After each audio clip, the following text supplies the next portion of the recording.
Welcome, Avatar. What is the probability of becoming a millionaire? On this side of the web, we prefer a balance of 1. Realistic chances. And 2. Avoiding the people who were not going to make it in the first place. The reality is that anyone who has an above-average IQ and work ethic will become a millionaire. This is the truth. The negative side is that many people just aren't bright. Before the quick maths. Instead of going through things like IQ scores, the BTB view of IQ is making the best probability-based decision. If you are always making the correct probability-based decision, over the long term, you get what you deserve out of life. This means probability-based decisions are key.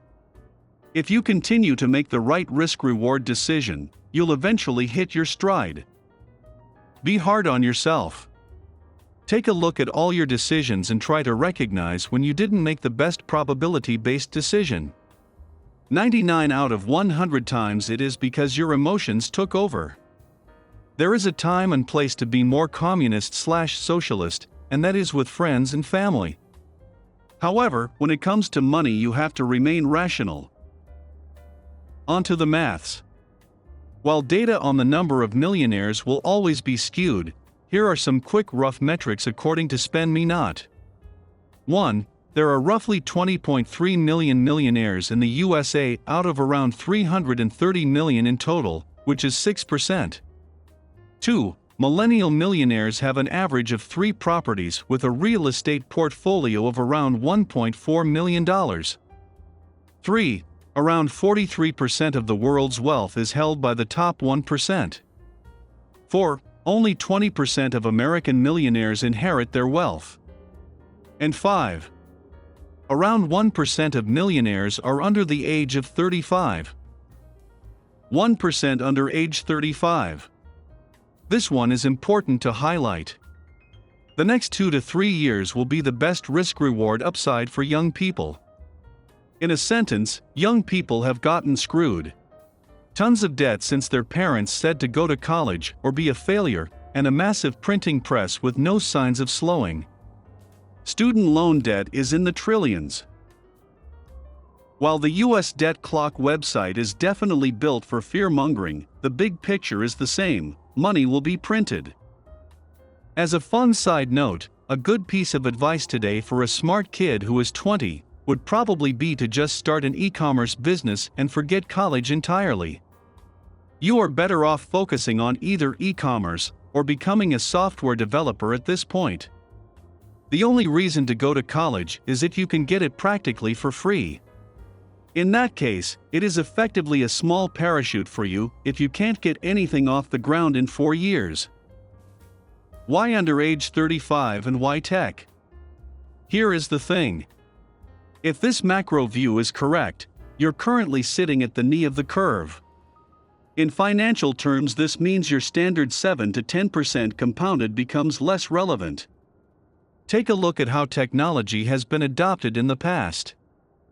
Look at this graph showing you the technology adoption by households in the United States. The first part shows you that new technologies are adopted faster and faster. For example, the smartphone was picked up faster than the internet. The internet was adopted faster than cable TV. So on and so forth. The question is, do you want to be early or late to that adoption? You already know the answer to that. For context, there are about 75 million wallets, and this is increasing by around 1 million every 60 days. Now stop and think. Most people would look at that and say, okay, no big deal, in just 2 years it's only going to increase 1% every 60 days. The problem? What if it looks like the first or second red line we drew? Every single person who joins the network likely brings a friend to the network. Hence exponential growth and not linear. If that's the case, you're looking at 150 million plus unique wallets in short order. There is a real, although statistically unlikely, chance that you're looking at 500 million users in just a year or two. And this is without including the people onboarding centralized exchanges like Coinbase. Turning back to you. Try using a simple compound interest calculator. For fun, type in an extremely high rate of return for just 2 years. You'll find out that it is practically event-based income. Event is when you sell a company or have a one-time windfall of income. Example. You have $50,000 saved, and you go to $100,000. Then assume a big cycle 200% return, and you land at $300,000. That is life-changing money for many. Hint, no, we don't just talk about Bitcoin, otherwise the returns would be lower. The game is to outperform Bitcoin. Bitcoin is basically the S&P 500 of the crypto space. The potential with crypto is basically the same as it was 1 year ago with a longer time horizon. However, you probably won't see a massive move within a few months, since a 100% move on $1 trillion capitalization in a month is unlikely. Are you living in the best time in history? This is a 1 in 1,000 year opportunity. No joke.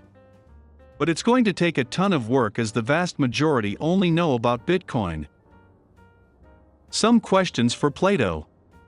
Is it luck if you're smart enough to run the math on compounding and live below your means for a few years? What are 2 to 3 years in the grand scheme of things anyway? What do you really have to lose? The answer is nothing. As Plato himself said, courage is knowing what not to fear. If you figure out how crypto is going to develop, you'll be well positioned to benefit from the 10 to 15-year growth of the industry. During this time period, as we transition into the sovereign individual, you can flex as much as you want since you've successfully managed the transition. For those of you who haven't read The Sovereign Individual and aren't familiar with the concept, do not fear, your old friend Hedgehog got you covered. More info on this later. Remember, if you don't build up the right knowledge base now, you're not going to benefit from the next layers of innovation. This is how life works. Miss one boat, and you have to physically swim to catch the next one. Quick maths now. This is assuming you who are watching this is not financially independent, but of course, some of you are beyond financially independent. In 2010 to 2020, status goods, flexing, etc. were not costly. The economy was in good shape and the returns were pretty stable except for the 2 big bull runs in crypto.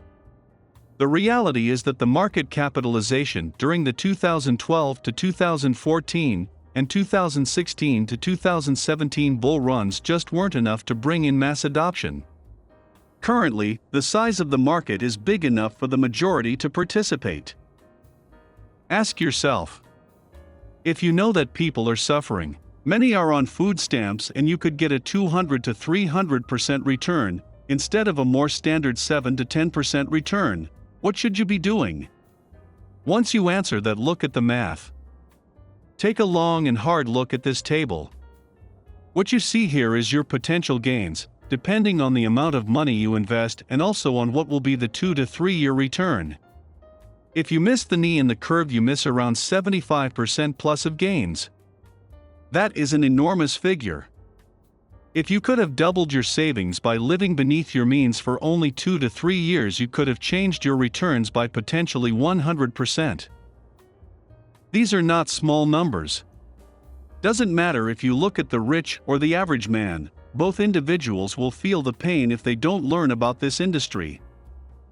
For an extra level of understanding, look at this modified table, where you can calculate based on annual living expenses. This is by far the best metric for wealth. In this case, just look at column 2, labeled as 1 year. If you put 1 year of spending and are right, you're looking at 3 years of total time purchased, assuming a 300% return. That is an absurd move in the right direction. If you look at the extreme case, for example 4 years, you're halfway to financial independence in just 2 to 3 years. Summary. At this point, the situation should be pretty clear. The 2020s is the greatest opportunity we will see in our lifetimes. 80% of US token millionaires are first generation, so the odds are already in your favor. Also, if you don't believe this, remember what happens if you're wrong. It ain't what you don't know that gets you into trouble. It's what you know for sure that just ain't so. This quote also kicked off The Big Short. For the love of humanity, get off zero at a minimum.